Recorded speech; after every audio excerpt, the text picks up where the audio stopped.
This is the brand new Sony 16mm f1.8G, a full frame lens with great image quality, beautiful controls, and it's just so small and compact. Should you get it? Well, maybe, but there is another.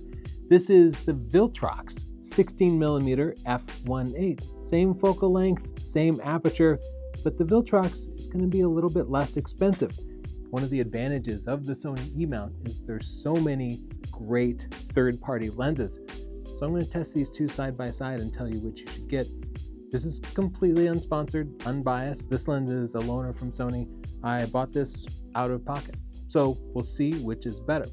Let's start with the design and handling. I mean, right away, if you look at the size, I know which of these I'd rather have around my neck. The Sony is much, much smaller. Let me take the lens hood off. But still, look just how much smaller and lighter the Sony is. Now, these are landscape lenses, and a lot of people use filters. The Sony here takes a 67mm filter, while the Viltrox takes a 77. That means they're a little smaller in your bag, and they tend to be a little bit less expensive, so those are all wins for the Sony. But the Viltrox has a cool digital display built right into it. And you can see it making adjustments to the aperture, the focusing distance, the depth of field as I adjust things.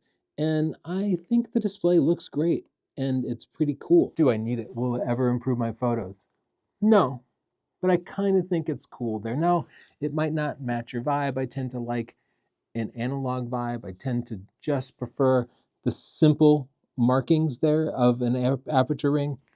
So maybe it's a wash for me, but maybe it's a bonus for you. So who should get a 16mm f1.8 lens? First, most people should probably just get a zoom lens, like a 16-35. That's probably better for most people. I find prime lenses are better when I'm really setting up a shot. The extra speed of f1.8 versus, say, an f2.8 zoom lens, well, that's more than a full stop. And that means you're going to get significantly cleaner images in low light conditions. And these can be great for astrophotography. They could be perfect for aurora borealis photography. And they're great for landscapes too, though I personally would generally use a zoom for most like daytime landscapes. Astro, aurora borealis, night photography, I would pick one of these primes. I'm going to get to the sharpness, flaring, contrast, starburst. But first, let's talk about the autofocus a little bit. The Sony here definitely focuses faster. The Viltrox here, focusing could be a little slow and clumsy. Now, that made no difference to me in the real world, shooting landscapes and the types of things you would shoot with this. But the Viltrox focusing is slower. So if you might be shooting some events with it or a little bit of wide-angle sports, definitely pick the Sony.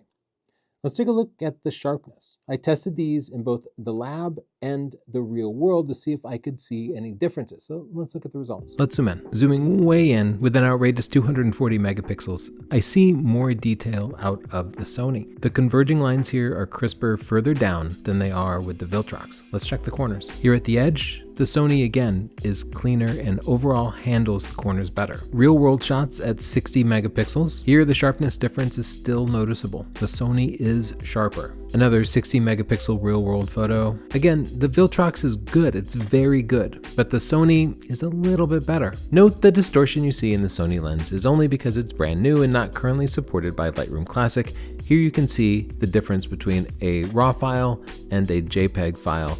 You can see the JPEG file straightens out all the curves while the RAW file is a little curvy. These differences will disappear once Lightroom supports the new lens. I often shoot directly into the sun. Sunrise, sunset, I'll shut the aperture down to the maximum, which is f22 on these lenses, and it gives me a cool starburst effect. And it makes the sun into a focal point. But different lenses handle this differently. Different numbers of aperture blades in there produce different results. So I shot both of these at the max aperture into the sun.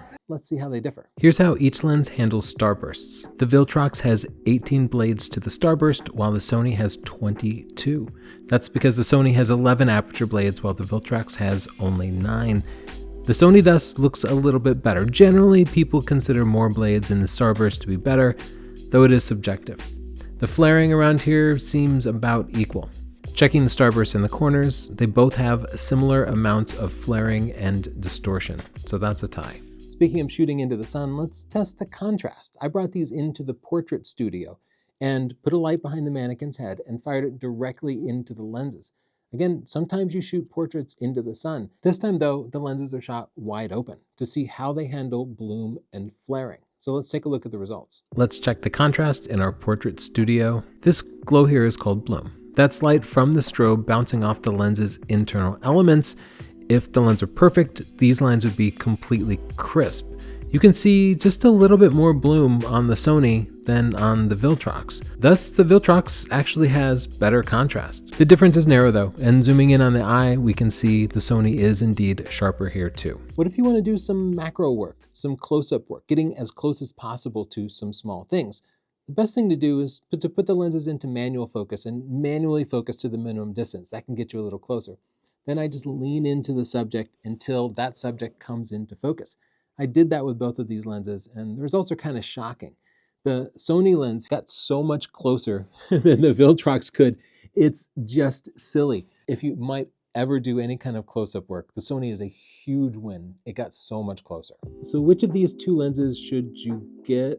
Well, the Sony's more expensive, but it wins in just about every other way. Contrast wasn't quite as good, though it was close.